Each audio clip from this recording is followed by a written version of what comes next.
This week in GT Online, the podium vehicle is the Coil Cyclone. Now, if you're on next gen, you definitely heard about the Coil Cyclone 2, which is the newer version of this, but this is the OG version. So for people on the previous gen consoles or PC, this is pretty much the best it's gonna get in the Cyclone name. Now, car came out with the Doomsday Heist, and it's pretty much been where it's at ever since. The car definitely performs well, really put the spotlight on the electric cars for Grand Theft Auto.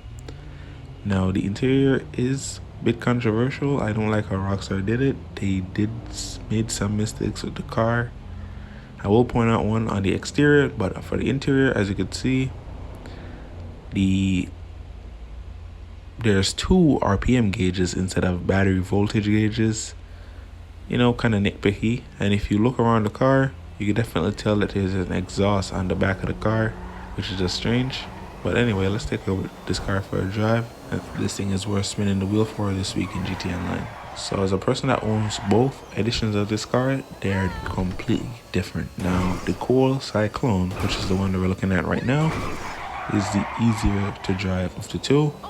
The Cyclone 2 does not drive this well, especially at high speed. Top end is the only thing that the Cyclone 2 has over the Cyclone 1. For me, I definitely prefer the controllability of the Cyclone 1 compared to the Cyclone 2. So the races are geared towards release skill with these electric cars. Remember, they are much quicker than the gas cars in GTA and in real life, so it's easier to go full speed into a mistake.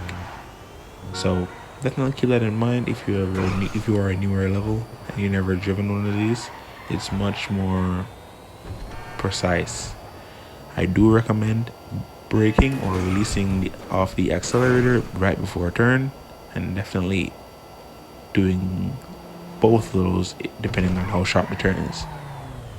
So as you can see there, I can't necessarily just throw this thing anywhere I want. I'm not 100% confident with the car, but it is what it is. And definitely gonna spin out there. So I'm not necessarily used to this because I don't really prefer to drive electric cars over gas cars, even in GTA. So is this a good pickup for this week in GTA Online? Definitely, because of the sheer power of what this thing has. Especially if you're in last gen, this is pretty much the best of the best for the electric class. And another thing I like to point out about this car is able to do front wheel drive and rear wheel drive burnouts.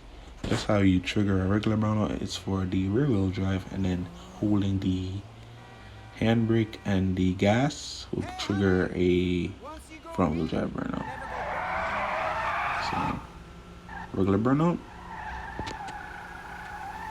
front wheel drive burnout. So that's definitely a cool thing. I always thought that was cool for some reason, because not every electric car can do that in GTA.